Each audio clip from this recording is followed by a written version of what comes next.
संदीप चौधरी बने विकसित भारत संकल्प संस्थान के राष्ट्रीय अध्यक्ष एवं ट्रस्टी। लिया विश्व का सबसे बड़ा आवासीय विश्वविद्यालय स्थापित करने का संकल्प। आज राष्ट्र के निर्माण की दिशा में एक ऐतिहासिक और गौरवपूर्ण क्षण साक्षी बना, जब पर्यावरण चेतना के प्रणेता और सामाजिक नेतृत्व के प्रतिमान संदीप चौधरी को विकसित भारत संकल्प संस्थान का राष्ट्रीय अध्यक्ष और ट्रस्टी नियुक्त किया गया। यह नियुक्ति केवल एक दायित्व नहीं, बल्कि उस गहरी राष्ट्रवादी चेतना का प्रतिनिधित्व है जो कि भारत को संस्कारित, स्वावलंबी और वैश्विक नेतृत्व में अग्रणी राष्ट्र के रूप में देखना चाहती है। वर्षों से हरित अभियान, वृक्षारोपण और जलवायु संरक्षण के माध्यम से करोड़ों लोगों को जोड़ने वाले चौधरी अब इस विचार को शिक्षा, संस्कृति और सेवा के माध्यम से और अधिक व्यापक रूप देने जा रहे हैं। अपने भावनात्मक और प्रेरणास्पद उद्बोधन में चौधरी ने घोषणा की कि वे अब विश्व का सबसे बड़ा आवासीय विश्वविद्यालय स्थापित करने का संकल्प लेते हैं।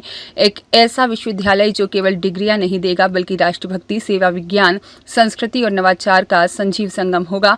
और यह विश्वविद्यालय ज्ञान के साथ साथ भारत की आत्मा को भी पोषित करेगा, जहां से निकलने वाले विद्यार्थी न केवल भारत बल्कि पूरी दुनिया को दिशा देंगे। इस अवसर पर संस्थान के संस्थापक और वैचारिक पथ प्रदर्शक डॉक्टर महेश शर्मा, जो स्वयं राष्ट्रीय स्वयंसेवक संघ के वरिष्ठ प्रचारक और भारत के सांस्कृतिक नवोत्थान के प्रमुख शिल्पकार हैं, उन्होंने स्पष्ट कहा कि यह विश्वविद्यालय केवल भवनों का समूह नहीं, बल्कि एक राष्ट्र निर्माण तीर्थ होगा, जहां से निकलने वाला हर विद्यार्थी भारत की आत्मा और विश्व की ज़रूरतों को समझते हुए मानवता की सेवा करेगा।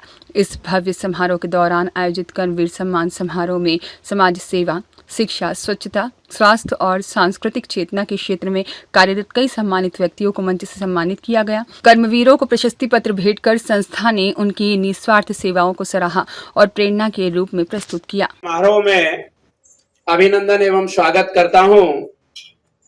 आज का ये जो आयोजन है, ये पुण्य श्लोका लोकमाता अहिल्याबाई होलकर जी को समर्पित है और उनके जीवन से प्रेरणा लेकर ऐसे कर्मवीरों का सम्मान आज इस आयोजन के माध्यम से किया गया है, जिन्होंने समाज जीवन के विविध क्षेत्रों में विकसित भारत के स्वप्न को साकार करने के मनोभाव से कोई योग्य कार्य किया है। और साथ ही इस आयोजन में भारत के विभिन्न राज्यों के विकसित भारत संकल्प संस्थान के ट्रस्टी, उप ट्रस्टी, संस्थापक सदस्यों के अलावा विभिन्न सामाजिक संगठनों के राष्ट्रीय अध्यक्ष, संस्थापक, महामंत्री एवं समाज जीवन के विविध आयामों में काम करने वाले श्रेष्ठतम बुद्धिजीवी, योग्य, प्रज्ञा संपन्न लोगों के सम्मान का अवसर आज हमें प्राप्त हुआ। विकसित भारत संकल्प संस्थान विश्व के सबसे बड़े शैक्षणिक संस्थान के रूप में उभरने की संकल्पना के मनोभाव से काम कर रहा है।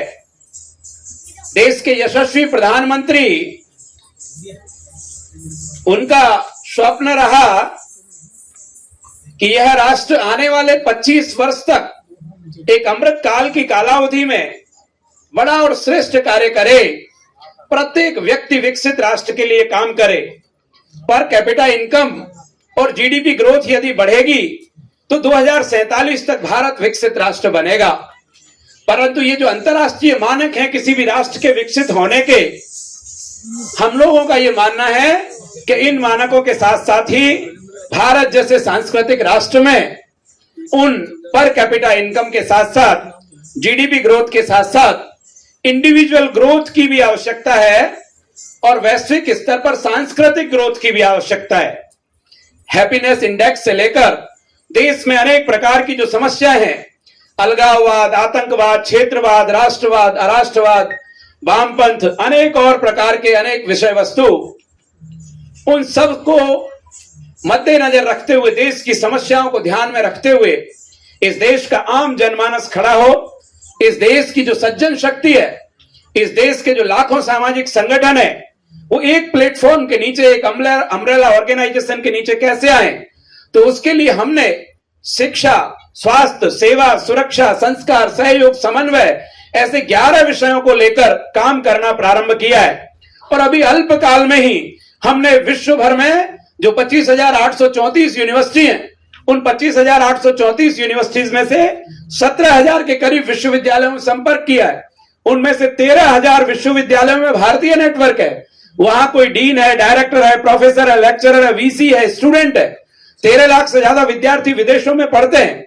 हमारे देश का 2.5 लाख करोड़ रुपए से ज्यादा प्रतिवर्ष केवल फीस के रूप में जाता है। प्रतिभा पलायन होता है वो अलग। और बहुत सारे विद्यार्थी जब वहां शिफ्ट हो जाते हैं तो कई बार हमको देखने को मिलता है कि उनके माता पिता अभिभावक इस देश में अकेले रह जाते हैं। और कई बार तो ऐसी दुर्दांत स्थिति होती है कि ऐसे समृद्ध लोग जिन्होंने अपना घर बेचकर, मकान बेचकर अपने विद्यार्थियों को, अपने बालकों को विदेशों में पढ़ने को भेजा। ब्यूरो रिपोर्ट देश 24 एक्सप्रेस।